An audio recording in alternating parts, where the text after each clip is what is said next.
Good day. Today is Sunday, 31st August 2025, and probably the big news today is the start of the meeting of the Shanghai Cooperation Organization in the Chinese port city of Tien. And world leaders, many world leaders are gathering there. Vladimir Putin, the president of Russia, arrived yesterday, I believe, and there's photos of his arrival, and Prime Minister Modi of India is there too. And Modi, at least, has already had a bilateral meeting with the host, who is President Xi Jinping of China, and the two have agreed that their countries are no longer adversaries, but are instead partners, and it looks as if the meeting went well, and that there is a friendly mood between the Indian and Chinese leaders. I understand that other leaders have been traveling to Tianjin too. President Erdogan of Turkey is there. President Pezeshkian of Iran is at least going there. All of the various Central Asian leaders are on their way. The Prime Minister of Vietnam is there too. Interestingly, the Prime Minister of Armenia, Nikol Pashinyan, is also going to Tianjin as well. Given his close alignment with the United States and the Europeans, I wonder whether the Russians and the Chinese, and perhaps even the Indians, might wonder about his presence and might be asking themselves whether they have, shall we say, an informer passing on information in their midst, in which case they may handle Pashinyan's presence very carefully. Of course, to say it quickly, that is a guess on my part. But anyway, lots of leaders are turning up in Tianjin, and I understand that yesterday evening, Chinese time, this morning, British time, President Xi Jinping hosted a banquet at which those leaders who have attended, who have already arrived, they were all hosted there.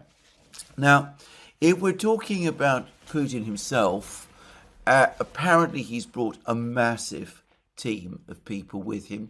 This is very usual when Putin, the Russian president, goes to China. He doesn't go by himself. The team that he brought with him when he met Trump in Alaska, by comparison, was tiny. It basically consisted of Putin himself, Ushakov, his foreign policy aide, Dmitriev, his investment person, Lavrov, of course, Siluanov, one or two other ministers. In the case of the trip to China, by comparison, I understand at least 10 top ministers of the Russian government are there, including all of the deputy prime ministers. And of course, Lavrov is also there, and military and other people of that kind are there. And importantly, many, many heads of big Russian companies have come with Putin to China as well. And of course, Putin's visit to China does not end with the Shanghai Cooperation Organization meeting. He's going to continue to Beijing. He's going to travel directly to Beijing, presumably with Xi Jinping himself, after the meeting of the Shanghai Cooperation Organization has ended. He will be staying in Beijing. All of this enormous delegation will be attending with him. There will be all kinds of economic discussions and agreements underway. And I understand that, of course, he will also be meeting not just with Xi Jinping, but also with Kim Jong-un, the leader of North Korea, who is also coming. And of course, they will attend the celebrations, and they will watch the parade and all of those things, but there will be massive numbers of economic and business-related contacts. The degree of economic and business interaction between China and Russia is today intense and on an enormous scale, and of course completely dwarfs any interaction between Russia and the United States, certainly current actual economic interaction. But for the record, even planned interaction, even if everything that has been talked about by the Americans and the Russians about joint work in the Arctic, for example, were to happen, Russia's big trading partner, its primary ambitions would be developing its economic relations with China, not with the United States. Now, in the past, in the face of all of the various tariff and economic pressures that have been coming from the United States, I have said that I thought it was likely that before long we would have an emergency meeting of the BRICS states. And sure enough, yesterday, the Brazilian government called for one. Now, I don't know whether this is going to happen in Tien. I believe the President Lula of Brazil is coming to Tien too, but I haven't seen any record that he is actually there, and maybe he won't be. But anyway, it does look as if an emergency meeting of the BRICS is indeed being convened, and it's already confirmed that Prime Minister Modi of India has asked President Xi Jinping to come to India for the next BRICS, annual BRICS meeting, which is going to take place in India. India now having taken over leadership of the BRICS from Brazil. So anyway, all of this is underway at the present time. I believe that a trilateral meeting of Putin, Modi and Xi is also being planned. So we could see how all of these events are playing out, and Modi and Xi, the Chinese media, full of discussions about the dance of the elephant and the dragon. And of course, if we have a meeting with Putin as well, a trilateral meeting, which is highly likely, by the way, it will be the elephant, the dragon, and the bear. And it will be difficult to avoid the impression that this is happening without some message being sent to the United States as well. Now, in one of my recent programs, I mentioned the very angry and bitter reaction that there has been to some of this from some officials in the United States. Peter Navarro, in particular, Donald Trump's one of Donald Trump's economics people and one of his leaders in conducting tariff policy, and somebody who's taken a lead in negotiations in the past, especially during Donald Trump's first term, in negotiations, trade negotiations with China. Anyway, Peter Navarro has made some furious comments about India financing Russia's war machine, about India supporting Russia. He spoke about his incredulity that India would seriously prefer a relationship with China, which occupies Indian land, as opposed to the relationship with the United States. The trouble is that American officials, in my opinion, have completely misunderstood India and its foreign policy.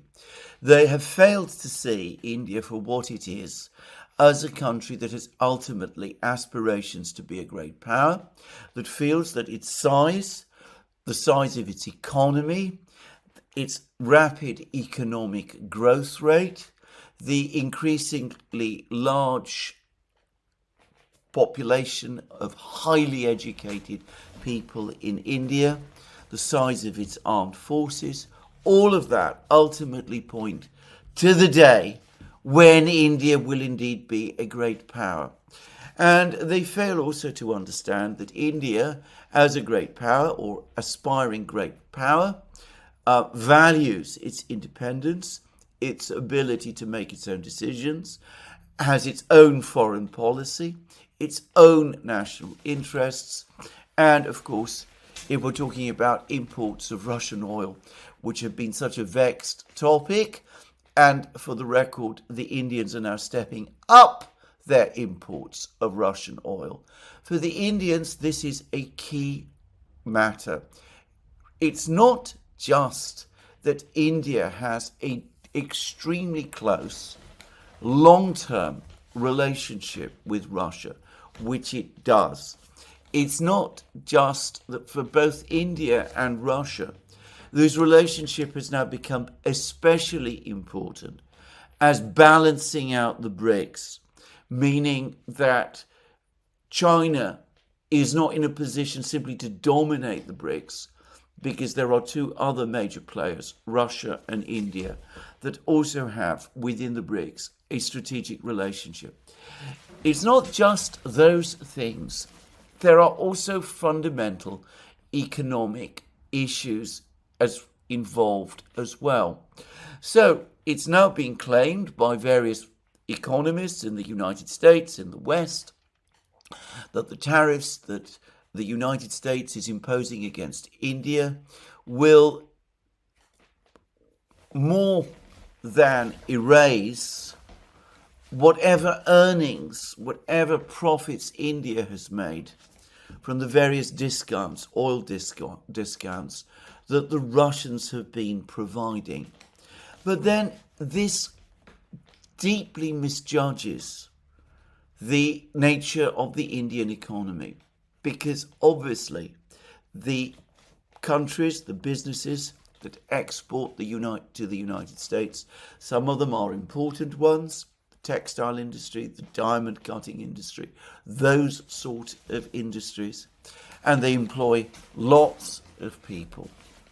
But they are not the majority, not remotely the majority of India's enormous population. Many of those people who make up that majority of India's population still live and work on the land. And for them, cheap oil, cheap energy prices is an existential issue.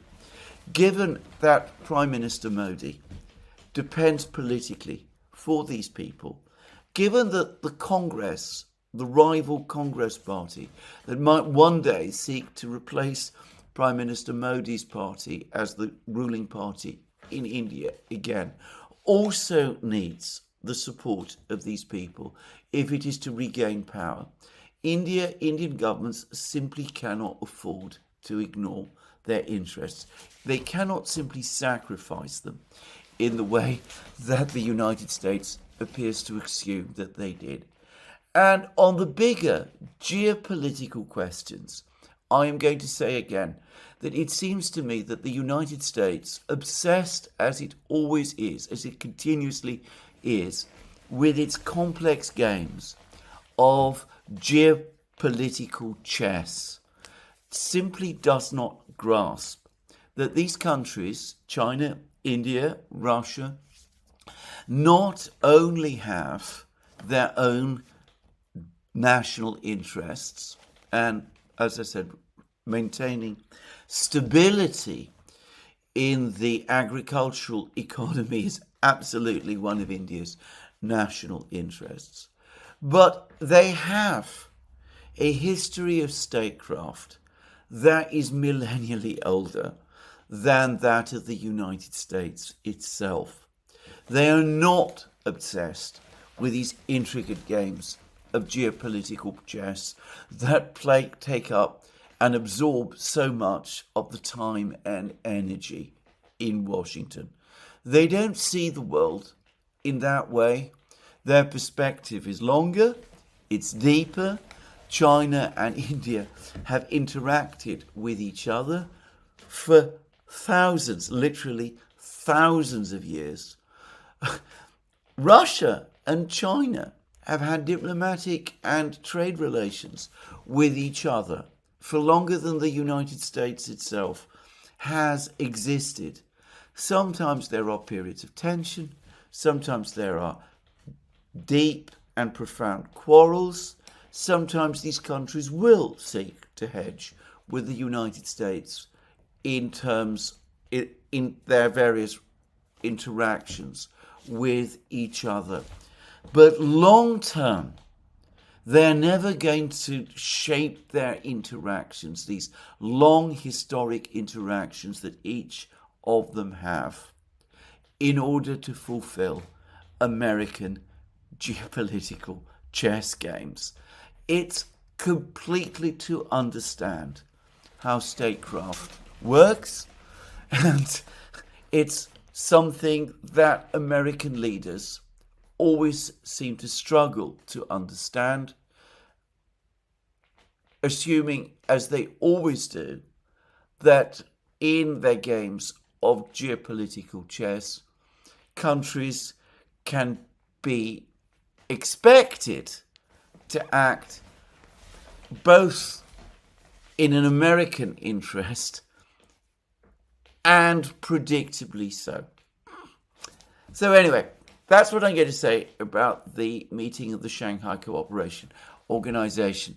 No doubt there'll be an awful lot more to say about it in future programs. I'm sure we're going to talk about it on the Duran as well. But to be clear, Putin himself is going to be in China for around a week. He's going to have many interactions, and the strategic relationship between China and Russia is going to deepen still further. And the strategic relationship between India and China is, of course, a work in progress, but it will continue to develop as well. And I believe, by the way, I've just seen that there's been a group photograph with all of the leaders who are currently present in Tien, but I suspect that before long we're going to have a trilateral meeting of Putin, Modi and Xi Jinping. Anyway, let's now turn to the perennial topic of these programs, which is the conflict in Ukraine. And I'm going to start with the assassination in Lvov, which took place yesterday, just after my video was made, incidentally, of the long-standing political leader, positioned very, very much on the ultra-national right, Andriy Parubiy. Now, in various programs that I have done over the last couple of months, I have discussed the development of a dirty war between Russia, Ukraine, and Russia and Ukraine's Western backers. First and foremost, at least according to the Russian view, Britain, who the Russian intelligence agencies, rightly or wrongly, assume is behind many of the James Bond type activities, the assassinations, the sabotage attempts, the derailing of trains, the planting of bombs on the Kerch Bridge, the attacks on the airfields, the drone attacks on the airfields, all of those things. The Russians believe, probably rightly, I mean, I don't know this for a fact, but probably rightly, that the British have played a disproportionate role in all of this. And they are starting, there's been some talk that the Russians are going to start responding, and that to the extent that there is already a dirty war on, the Russians have up to very, very recently held off from an aggressive reaction, but that there have been some telltale signals over the last couple of weeks that in this dirty war, the Russians are starting to take the gloves off. So, for example, some weeks ago in Kiev, a Ukrainian intelligence official, a very senior Ukrainian intelligence official, someone who served in the SBU, the Ukrainian Counterintelligence and Intelligence Agency, Lieutenant Colonel Voronich, who it turned out had been deeply implicated in many of these sabotage and assassination activities in Russia. Anyway, he was assassinated in Kiev, and the Ukrainian authorities claimed that they tracked down his killers, who turns out, by the way, were a couple from Azerbaijan, just to say. But they said that these two people who were killed were Russian agents. Now, to say that quickly, I don't know that these people were Voronich's assassins. There's been no legal finding that I'm aware of that confirms this. And of course, there's been no proof that these people were working for Russia. But as I had already said previously, that I thought that it looked as if the Russians were taking their gloves off in the dirty war. And given Voronich's history and background and the kind of activities he was involved in, it did seem to me likely that the Russians were starting to take reprisals. And then I noticed about a week ago that the FSB, Russia's counterintelligence agency, the agency that is the equivalent, if you will, in Russia of the Ukrainian SBU. By the way, both the SBU and the FSB originated as divisions of another far more famous intelligence and security agency, the Soviet KGB. But I'm going to discuss that some other time. Anyway, the FSB, which, by the way, also has the primary intelligence gathering role in Ukraine. It's the agency in Russia, the intelligence agency and counterintelligence agency in Russia, that is tasked with infiltrating Ukraine, that plants agents there, that collects information there. Anyway, as well as fighting Ukrainian attempts to establish agents and networks in Russia itself. Anyway, the FSB claimed that it had successfully destroyed Ukraine's networks in Russia, that it had infiltrated and penetrated and successfully penetrated them, that the various recent actions that the Ukrainians had taken had exposed their networks, making it possible for the Russians to roll them up.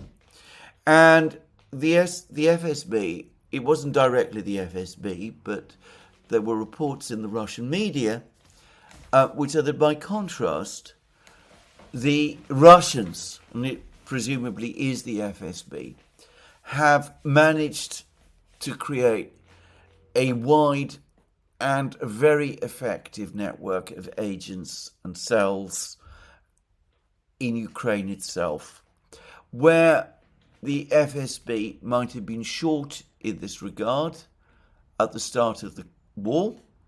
Today, they have established a very large, very effective intelligence gathering apparatus within Ukraine, covering the whole of Ukraine. And, well, you could treat that as another signal that the FSB had now been tasked with taking a forceful action in response to the dirty war that the Russians feel has been imposed upon them. And it is very easy to look at some of the more recent events as consistent with this. In my program yesterday, I mentioned how the missile strikes, the Russian missile strikes in Kiev, close to the British Council building, and close to the representative office of the European Union looked like they were warnings to the Europeans and to the British. Warnings, perhaps, not to even think about deploying British and European troops to Ukraine. Warnings that if they did, Russia had both the means and the resolve to attack those troops. But you could also, equally well, and this is not inconsistent in any way with this point which I've just made and which I made in my video yesterday, you could also see the strikes close to the embassy, the British consulate building and the EU representative office, just as you could see the earlier attack on the British passport office as all parts of the Russian response to the dirty war. The Russians signalling, especially to the British, we know what you're doing, we know what you're up to, we know what facilities you're using, we are going to strike at them, and whether you complain about it, whether you call in our ambassador, whether you take any other action, we simply don't care. You have been doing all sorts of bad and nefarious things to us on our territory. Don't be surprised if we are going to do the same to yours. Now, that leads me up to the assassination of Andriy Parubiy in Lvov. Could it be that he has been assassinated by the Russians as part of this dirty war? Now, there are a lot of claims and allegations that this was the case, and they might be true. I don't know. At the moment, there is very little information about who assassinated Andriy Parubiy, except that the assassination was carried out in broad daylight. It appeared to have been extremely well organized. It was carried out by somebody who appeared to be a courier on a motorcycle. The person was carrying a motorcycle helmet. It is extremely difficult to identify him or perhaps her and work out who this person was and to track this person down. So, a very skillfully organized and carefully prepared assassination. Again, whoever carried it out would also have needed to know where Parubiy was at a particular point in time in order to carry out this attack on him. Now, trying to work this out needs, given the shortage of other clues, perhaps requires understanding a little bit about who Parubiy was. Now, he has been involved in ultra-nationalist politics in Ukraine since he was a teenager, before the Soviet Union itself fell. He has been stridently anti-communist. At various times, he has been consistently hostile to Russia and to Russian influence in Ukraine. He has been involved in various different parties at various times, but it's fair to say that all of those parties have tended to be very much on the nationalist side of Ukrainian politics. He was one of the co-founders of the Svoboda party in western Ukraine, which, though it is moderate by the standards of some parts of the Ukrainian nationalist movement, has historically been considered very nationalist indeed. He has also played a very significant role in Ukrainian politics. He was a key ringleader in the events in Maidan Square in 2013 and 2014. He was, for a significant amount of time, appointed, I remember when it happened, formally appointed the commandant of the various camps that were established by the protesters on Maidan Square. Though it was never fully defined quite what that meant, it does seem as if, well, it was quite clear, in fact, that he was fulfilling what one might be describing, what could be described as a paramilitary role. He does seem to have had general command over some of the fighters who were present in Maidan Square. And, well, as many of you undoubtedly know, the events in Maidan Square in February 2014 eventually spiraled into violence. Many people were killed. They were shot and killed. There's been endless controversy as to who was involved.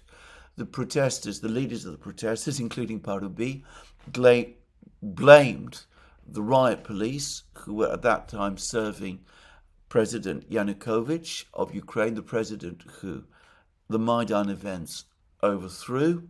Western governments have endorsed that view, as, by the way, has the current Ukrainian government. But it's fair to say that the various investigations and criminal trials in Ukraine of members of the riot police have never, in my opinion, come to any really convincing or satisfactory conclusions about this. There is an alternative view, most ably researched and articulated by Professor Kachanovsky, Ivan Kachanovsky, who is, I believe, based in Canada nowadays, and who is, by the way, not only Ukrainian, but patriotically Ukrainian as well. He may be a critic of the current government, but he has always been patriotic about Ukraine itself. I know this. I've had encounters with him, both via social media, and on one occasion I interviewed him for a program which we published on the Duran. So Professor Kachanovsky takes a completely different view. He believes that many of the people who were killed by gunfire on Maidan Square were killed by people acting on behalf of the protesters. And I should say that I've always found Professor Kachanovsky's research rigorous and convincing. Now, I am not, however, here to judge the truth of this. There's been no real proper independent investigation about what took place on Maidan Square in February 2014, but suffice to say that Andriy Parubiy was the commandant. He was therefore in overall command of the people who were protecting, if you want to use that word, the protesters. Some of them undoubtedly were armed. I've seen pictures showing that they were indeed armed. And he, in the event that there ever was an investigation, would be a key witness, and he would also presumably be a person who might be held accountable for some of the things that took place on the square at that time. Many of you will have realized that I have been choosing my words again extremely carefully in discussing these events. So Andriy Parubiy played an important role, an absolutely key role in the protests in Maidan Square in 2013 and 2014, and he played an equally critical role in the actions that were taken when these protests expanded and led to the overthrow of the constitutionally elected, internationally recognized president of Ukraine, Viktor Yanukovych, who subsequently fled to Russia. So a very important person in terms of recent history and of the events that have just been taking place, the recent events which have been taking place in Ukraine. But Parubiy, his importance didn't stop there, because he became an MP in the Ukrainian parliament, He became, for a time, I seem to remember, Speaker of the Parliament. He also became Secretary of Ukraine's National Defense and Security Council, and I believe filled that role around the time of the 2014 and 2015 fighting. And he became a close and very radical political ally of the former president of Ukraine, Petro Poroshenko, who he is still aligned with. So, an interesting man with a very complex history. Now, it's often the case that the way to try to find out who might have assassinated a particular person is to look at this person's history and background. Now, inevitably, someone like Parubiy will have made many enemies in Ukraine itself. This is a given, and it's almost certain that he would have been deeply unpopular with many people. He was widely supported within the nationalist movement in Ukraine. He was even revered by some of them. I remember that at one point he turned up in Canada, visited Canada, and he was treated during that visit by sections of the Ukrainian community in Canada as a hero. So he's a hero to some, but he would have been seen in a completely opposite way by many others.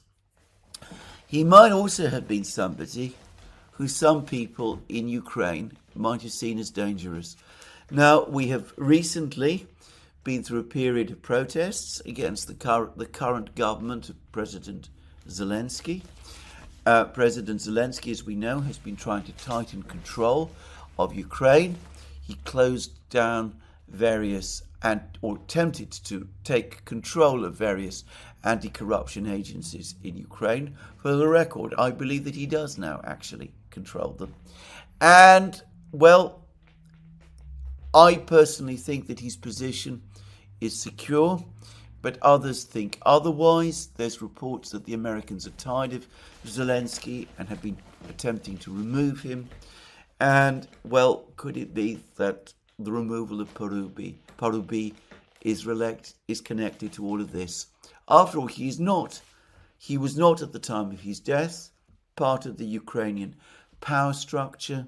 He was an ally, on the contrary, of was an ally of President Poroshenko, who is a rival of President Zelensky's and who wants to overthrow President Zelensky and to replace him in office, and makes little secret of that fact.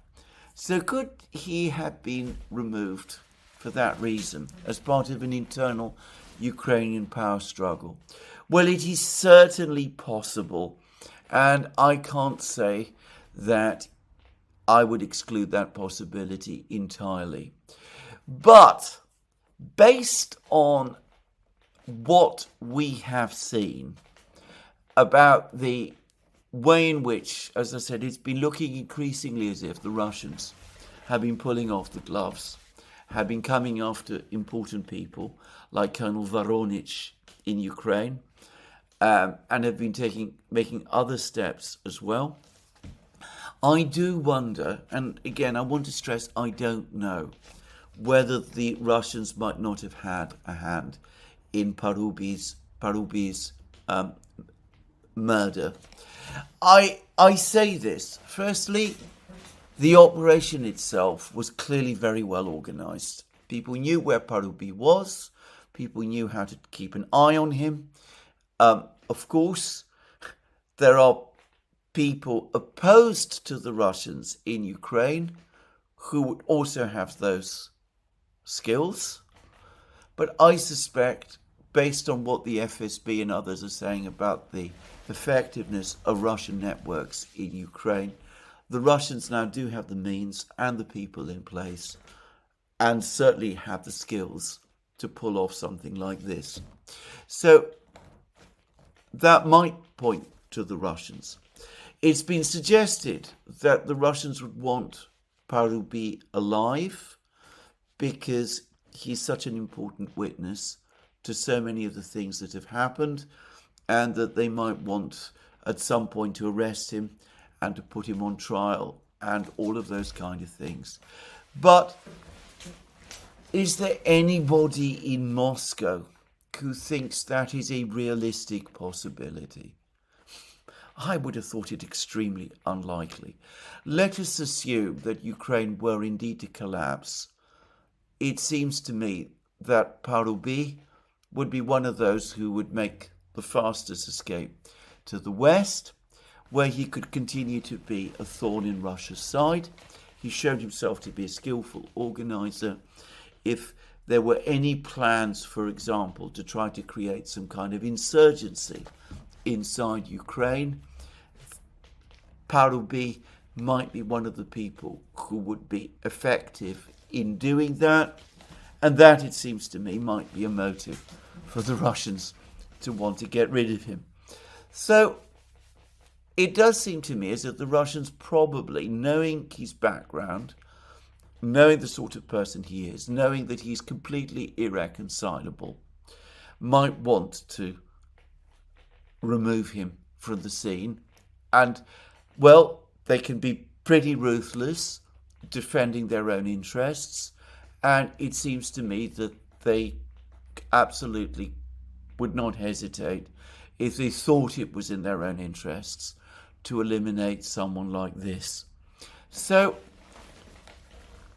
on balance, and I want to stress, I don't know this for a fact, on balance, I think that there is at least a fair chance that it was indeed the Russians. Perhaps there will be an investigation. Perhaps that investigation will provide different clues. We shall see. All I would say is that, of course, from a Russian point of view, eliminating Parubiy might have another advantage and purpose. Parubiy is, if you like, Maidan royalty, one of the best known figures in the Maidan events, somebody who is universally known within the nationalist movement, somebody who's popular with many people around the nationalist movement. Coming after and eliminating someone like him is inevitably going to create a frisson of fear. And if it was the Russians, then that might have been exactly and mostly what this was all about. My own sense is that we are indeed in a dirty war. And this is what, perhaps more than anything else, inclines me to think that it was indeed the Russians. To repeat again, I might be entirely wrong here. But if it was the Russians, then this is conclusive evidence that they are indeed taking the gloves off.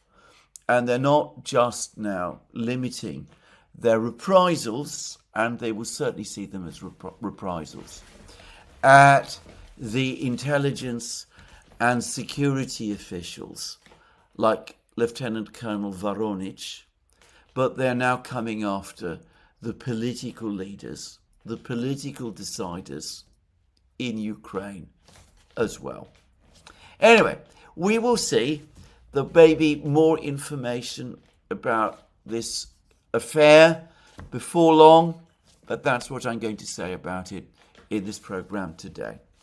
Now, let's now talk about the other big piece of news that came about the actual conduct of the special military operation. And it was provided by the chief of the Russian General Staff, General Valery Gerasimov, in a massive meeting which took place yesterday in the Russian Ministry of Defense. This is a meeting convened by the Russian Defense Minister Andriy Belousov. It was actually chaired by him, and its purpose was partly to review the current situation within the Russian military and the Russian military defense establishment.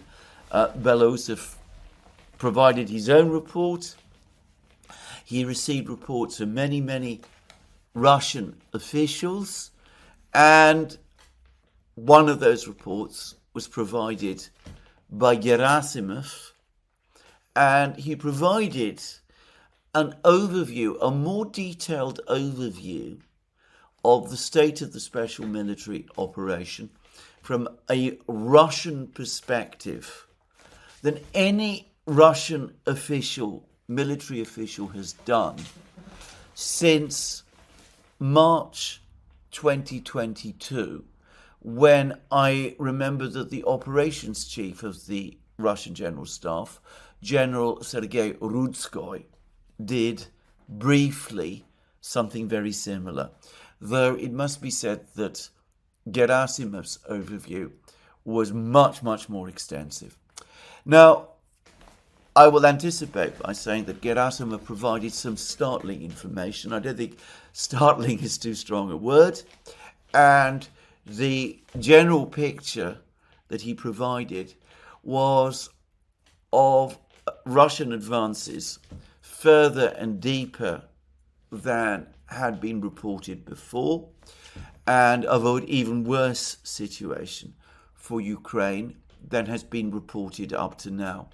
But before I discuss Gerasimov's report, let me just say something about the previous report by Belousov, the defense minister, who, by the way, I noticed was wearing a military uniform, though he is not a military officer. And as far as I know, he hasn't even been given a military rank at the present time.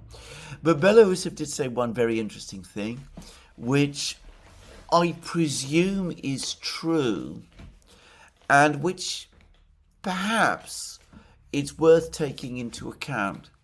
Belousov said that because of the extremely good organization of the first aid and rescue and medical services in the zone of the special military operation, 97% of Russian soldiers who are wounded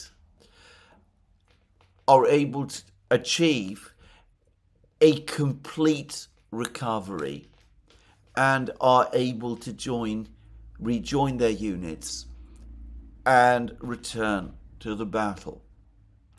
Now, he didn't provide any overall figures, but the percentage does 97% recovery, full recovery rate from wounds, does suggest, to me at least, that, again, many of these claims of enormous Russian casualties must be wrong.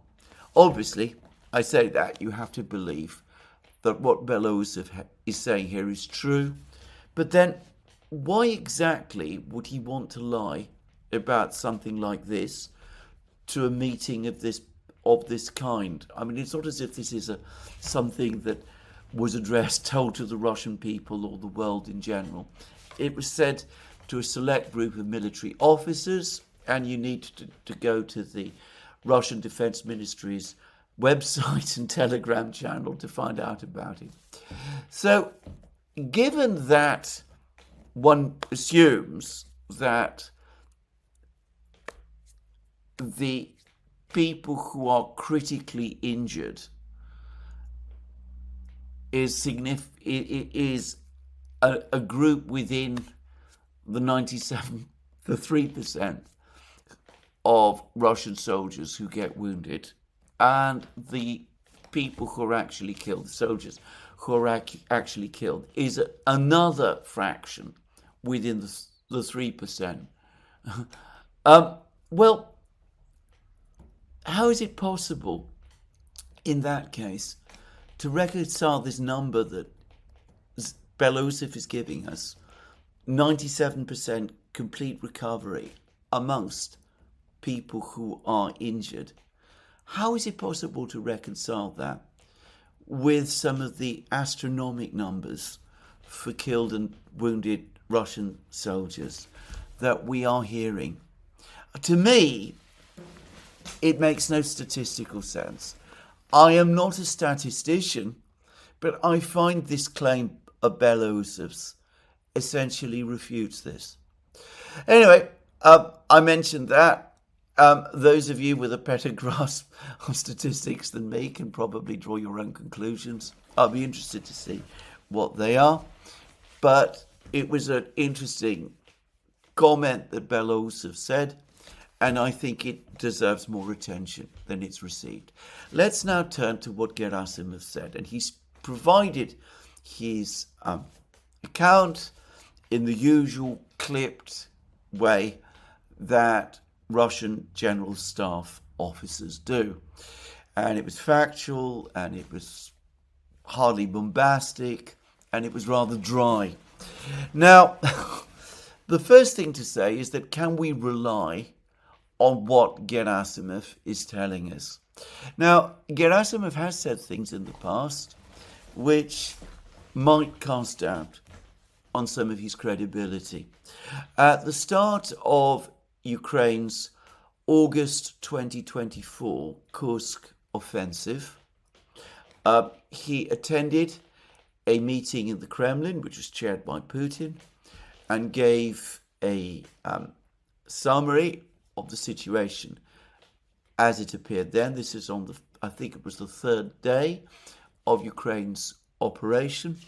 And I think pretty much everybody now who remembers that presentation that Gerasimov gave will agree that it was fundamentally a false one. It gave an impression of a much more limited operation by the Ukrainians than was actually being carried out, and gave an impression of a situation under control, which at the time that the presentation was given was simply wrong. I mean, the Ukrainians were breaking through, and it looked as if things were far worse in Kursk than Gerasimov was saying.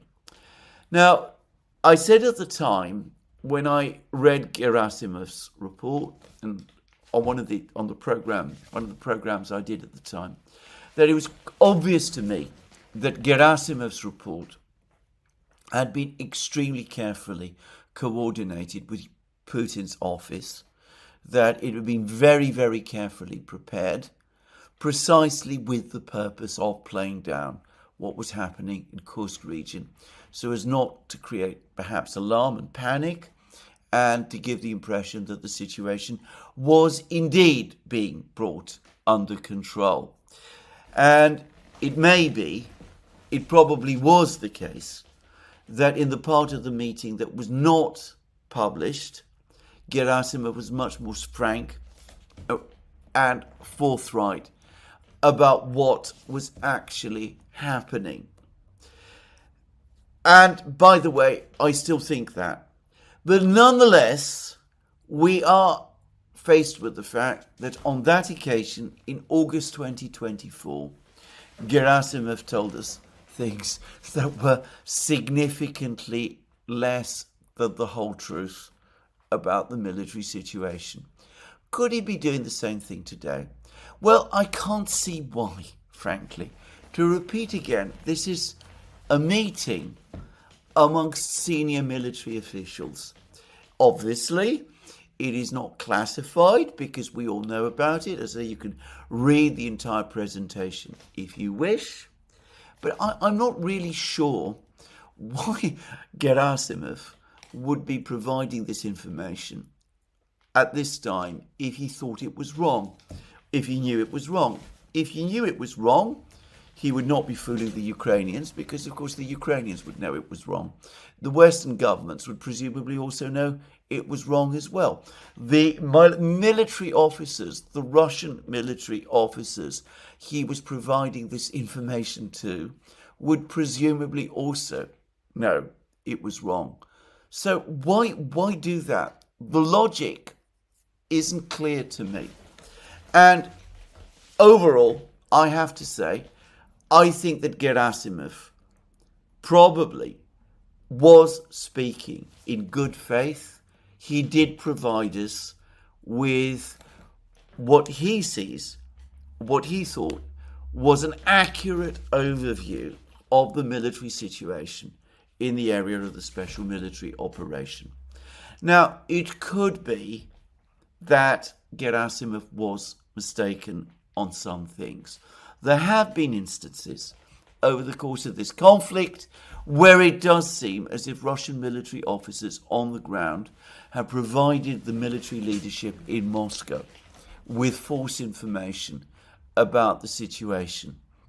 But my own sense is that the Russian military authorities, Gerasimov himself, long ago conducted a purge to remove all officers who did that kind of thing, and that today it's most unlikely that anything like that is happening. So I not only think that Gerasimov almost certainly was talking in good faith, providing us information that he believed was accurate, but I believe on balance that the information is, well, shall we say 90% accurate. It's a dynamic and fluid situation. The presentation was probably prepared over several days. It might not have been exactly up to date as of the time when it was given, but it gives us an overall sense, an accurate sense of where we are. So what did Gerasimov tell us? Well, I'm going to say straight away that another reason why I tend to go with the accuracy of what Gerasimov is saying is that if you have been following dribbles of information that have been published in official Russian sources, namely the TASS news agency, and if you have been going to Russian media outlets like Redovka, who have their reporters on the ground, some of the things that surprised people would not have surprised you. So, for example, let's start with the situation in the north part of the battle lines. And I should say quickly that his main focus, Gerasimov's main focus overall, was on the Donbass situation, Pokrovsk, Slavyansk, Kramatorsk, and Konstantinovka. But he also talked a lot about Kupiansk and Siversk as well. So that central, the key central area of the battlefield, that was where the big revelations were. So what did Gerasimov tell us? Well, let's start with Kupiansk, as I said, in the north, and then start to work our way down. He said that the Ukrainian forces in Kupiansk are in effect blockaded. There have been many reports from the Ukrainian side which tell us essentially the same thing. Yesterday, I saw another report that the Ukrainian defenders of Kupiansk have again requested permission from the military and political leadership in Kiev to withdraw from Kupiansk. A request which Zelensky and Syrskyi again refused. They are basically trapped. There are means still where some of them could escape, but the Russians control all of the main roads, and they physically occupy and have cut many of the main roads, and they have drone control, as is now said, over the smaller roads, which might be used, presumably in night time, for any escape by the Ukrainians. Now, it's fair to say that many of the mapping plot projects and bloggers have have been telling us the same thing.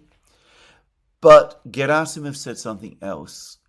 He confirmed reports about street fighting within Kupiansk itself, which I reported on this channel in the past and which have been discussed on several occasions by the Russian TASS news agency. And Gerasimov further said that around half of Kupiansk is now under Russian control.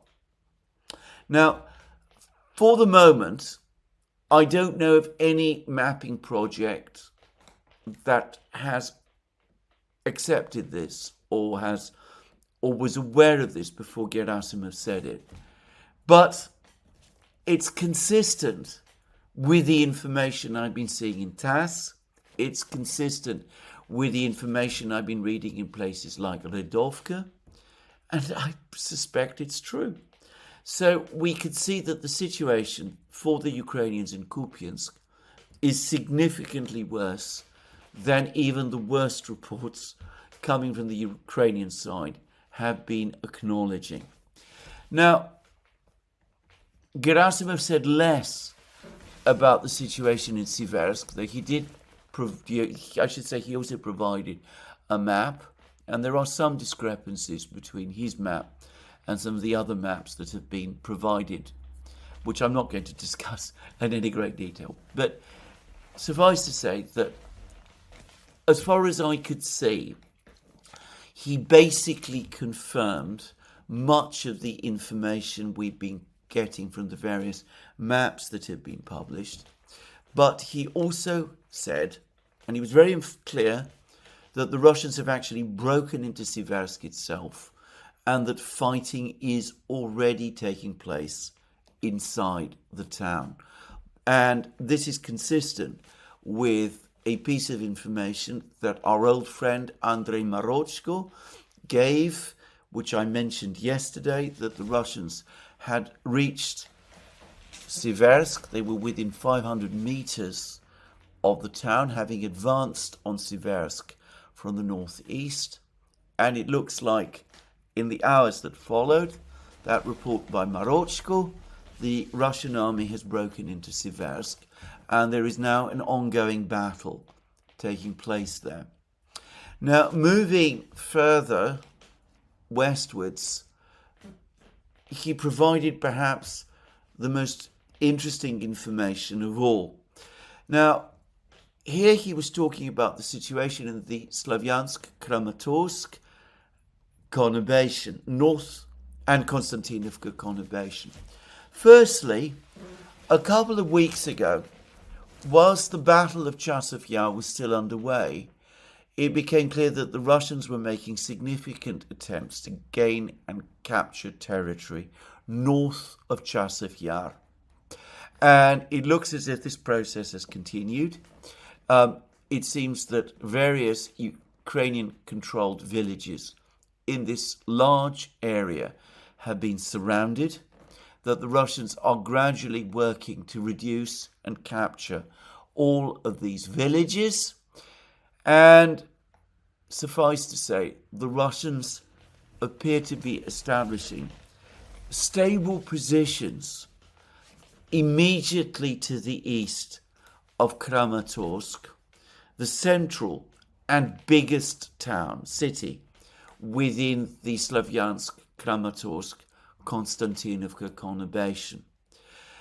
It is increasingly looking as if the Russians are working towards preparations for a storming operation, not just of Konstantinovka, we'll come to that in a moment, but of Kramatorsk as well. And it could be that these two operations will be conducted in parallel with each other, very much like the battles for Toretsk and New York were. Just to say, on the Konstantinovka area, but in the area of Konstantinovka, he confirmed that the Russians have broken into Konstantinovka itself, that fighting is taking place in the town, and he also confirmed that there are still Ukrainian troops south of the Kliban-Beek reservoir, and that they are trapped, and that the Russian army is currently reducing them. It's basically rounding up these Ukrainian soldiers, and that it's gradually, well, it's clearing in effect the Kliban-Beek, the area south of the Kliban-Beek reservoir, that there's still some Ukrainian holdouts there. Now, on the question of Pokrovsk, in some ways this is the most interesting piece of information of all, alongside that from Chasov Yar, the area around Chasov Yar, because Gerasimov corroborated the consistent reporting from Radovka, the newspaper based in Smolensk. Radovka has long been saying that the Russian army, as well as working to capture the two villages of Rodinska and Belitska, north of Pokrovsk, the two villages that lie along the main road, the main supply road, leading from the north into Pokrovsk. Radovka has been saying that the Russians have crossed the road, established stable positions west of the road, and that their forces are operating immediately outside the village of Grishine, to the northwest of Pokrovsk, immediately north of the one big remaining supply road, the E50 road. And Gerasimov confirmed this, not so much in words, but his map showed an area of control of the Russian army west of Rodinska and Belitska, leading all the way to Grishine itself. And Gerasimov said that Pokrovsk is effectively encircled. The Russians have, as he put it, blockaded Pokrovsk. Despite the Ukrainian attempts to redeploy forces there, the Ukrainian redeployment of troops to the Pokrovsk area, the various Ukrainian counterattacks, the Russians have cut all the main supply roads leading into Pokrovsk. They have in effect closed the E50 motorway and the railway lines and all of the other ways in which the garrison inside Pokrovsk receives supplies. Now, I didn't get much sense of what the situation southwest of Pokrovsk, in places like Udachnie and Sergeyevka and in the Pokrovska mine were. Gerasimov didn't go into that granular detail, but Radovka, which has been consistently correct in its reporting, says that Udachne is now firmly under Russian control, and that the Russians are indeed fighting for control of the Pokrovska mine, southwest of Pokrovsk, which, once it is captured, will in effect close the circle. Now, Gerasimov also confirmed that there is fighting underway within Pokrovsk itself, and interestingly, and this, what I'm going to say now, tends to corroborate his accounts. He also confirmed that a Ukrainian counterattack that the Ukrainians had been talking about rather a lot in the area of Novoekonomichne and Mirnograd had indeed achieved a small amount of a success. It had actually reoccupied some of the buildings in the south of Novoekonomichne and had managed to push westwards towards some other village. So this is one instance when the Russian General Staff, the chief of the Russian General Staff, actually did confirm claims of one particular Ukrainian counterattack.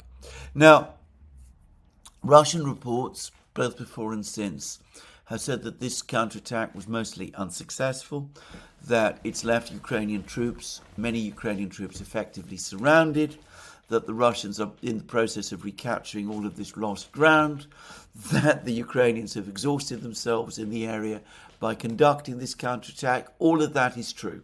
All of that may be true. I don't know, but quite possibly it is true. But the key thing is, the key point I'm making here is about the credibility of the information that Gerasimov is giving us.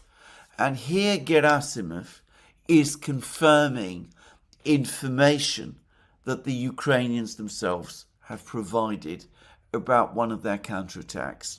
So again, that points further towards Gerasimov's credibility. So in the key area of Pokrovsk, he says that the town is blockaded. He shows, by the way, all of the territory pretty much in the northeast of Pokrovsk, where the Russians achieved their breakthrough under Russian control. It does seem as if there is indeed fighting going on in Shakhovo, the village to the east of this breakthrough area, but Gerasimov didn't discuss that. But the key thing is he appeared to confirm that as a result of the breakthrough, the Russians have, in effect, blocked the Ukrainians inside Pokrovsk. Now, today, as it happens, Ivan Klimakovsky, one of the aides of Denis Pushilin, who is the head of the Russian-backed regional government in Donetsk region. Anyway, Klimakovsky says that the Russians have complete air control over Pokrovsk, that their drones operate at will over Pokrovsk, that the Ukrainians basically cannot move in Pokrovsk without the Russians being aware of it, and their FPV drones and their other types of drones being able to attack and destroy Ukrainian armor and people who are moving inside Pokrovsk.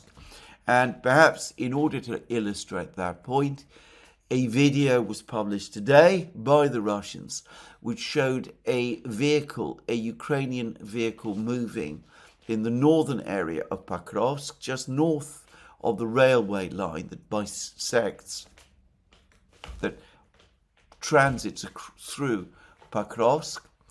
And, well, this vehicle, the nature of which I couldn't make out at all, was indeed destroyed by bombs being dropped from a Russian drone. So anyway, it does seem as if there is, for the Ukrainians, an operational crisis in Pokrovsk. And as I said, again, if you've been reading Radovka and TASS, this is unsurprising, but we now have confirmation of this, apparent confirmation of this from Gerasimov himself. So overall, one gets the sense that the situation in Donbass is now becoming critical to an even greater extent than perhaps some people in the West fully understand. Now, in providing his account of the battles, his account of the situation, Gerasimov also made some other very interesting points.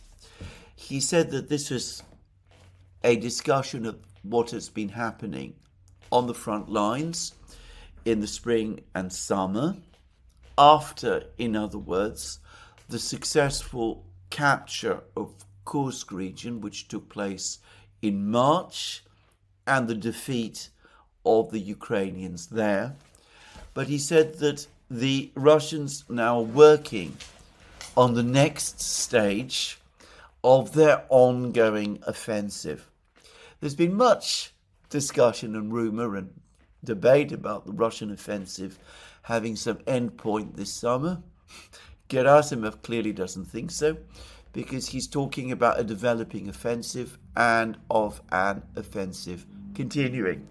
And he also spoke about the nature of the fighting. He said that the Ukrainians have been using all their forces to try to slow the Russian offensive, that this has never prevented the Russians from continuing their advances, and that the Russians have the initiative on every part of the front line, but that it is obliging the Ukrainians to shuttle their various elite formations from one part of the front lines to another, to plug holes and gaps in the front lines, and that the Ukrainian elite formations have in effect become fire brigade units, trying to put out fires wherever the Russians light them, trying to plug holes wherever the Russians punch them through, and the implication is that these brigades are becoming exhausted. So that was an interesting comment too, and one could see again how, from a Russian perspective, not only are the Russians coming closer, much closer, I think, than many had appreciated, to breaking the main Ukrainian defense line, the four towns, Slavyansk, Kramatorsk, Konstantinovka and Pokrovsk, but that they continue the policy of aggressive attrition that I've discussed in many programs. Now, there are reports this morning that the Russians are in the process of completing a major regrouping of troops and reinforcement of troops, specifically in the Pokrovsk area. To repeat again, Gerasimov said that the Russians are preparing the next stage of their offensive.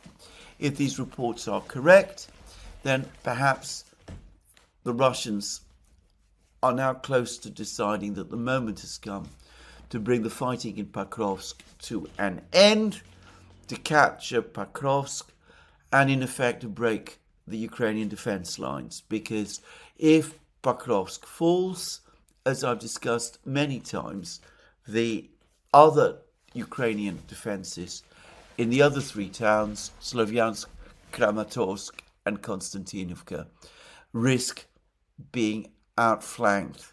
In fact, if Pokrovsk falls in the south and Kupiansk falls in the north, and the Russians capture Siversk, which they look likely to do, and the Russians capture Liman, and there's been other news, this time from bloggers, about more Russian advances in the Liman front. It seems the Russians are about to capture another village just north of Liman called Andriy Galova, and that will bring the Russians very close to Liman indeed. Anyway, if all of this happens, then it seems to me that over the next few months, unless the Ukrainians decide to conduct an orderly retreat from the cities of Slavyansk, Kramatorsk and Konstantinovka, there is a genuine real risk that they, meaning the better part of the Ukrainian army, could find themselves trapped essentially in a cauldron. But anyway, we shall see what works out, but it does look to me as if there is a strong possibility that the Russians are indeed planning some kind of big operation in Pokrovsk. And to repeat again, I think that this is the Schwerpunkt, the main area of focus. It's where the Russians want to achieve their breakthrough. They have their reserve armies ready to exploit it. Once this line of cities is broken, they can advance north towards Kharkiv, or they can advance west to the river, to the Dnieper. They can do all kinds of different things. Anyway, that's Gerasimov, a most interesting discussion, providing us insight both into Russian strategy, the way that aggressive attrition still represents the key way in which the Russians conduct the war, and also the actual tactical situation in all the key places where the fighting is continuing to happen. Now, you might assume from all of this that the Ukrainians and their Western allies are keen on trying to bring this all to an end before the collapse in Ukraine comes. But if we're talking about the Ukrainian government, and if we're talking about their European allies, that doesn't seem to be the case at all. Axios, the US news magazine, has now published a most interesting article in which it says that President Trump and some of his officials are gradually coming round to the conclusion that the Europeans don't really want to see the war ended. They would rather see the war continue, and that they're continuing to feed the Ukrainians with unrealistic hopes for aid and support, and in order to keep the Ukrainians fighting, and in order to ensure that the war goes on. I have to say, I found that article in Axios one of the most jaw-dropping articles I have ever read at any point over the period of this conflict. If it's only now dawned on Donald Trump and some of his officials that it is in fact the Europeans and the Ukrainians, not the Russians, who have been stringing him along and who are trying to prolong the war, and who have been rejecting all realistic steps towards agreeing a resolution of the conflict, well, then all I can say is that Trump and his people are complete innocents. And it is remarkable how naive they have been. Now, I have to say this. I don't get the impression that Donald Trump or J.D. Vance or Steve Witkoff or any of the others are genuinely naive people. And I think that deep down they've all probably known about this for some time. I suspect they've been talking about this with each other for some time. Also, I suspect that Trump himself is constantly trying to find ways round this enormous obstacle that the Europeans represent, and he understands that the Europeans are a problem not because they are powerful in themselves, but because they are allied to the neocons in Washington, including some of the neocons who populate his own administration. Well, I suspect that this article in Axios, and it's interesting, by the way, that there are some people in the administration who appear to be briefing Axios. Anyway, I suspect that this is a reflection of the seething anger within a part of the administration following the attacks on Steve Witkoff. The members of the administration who are angry about these attacks on Steve Witkoff probably understand, undoubtedly do understand, in fact, that these are not goodwill attacks.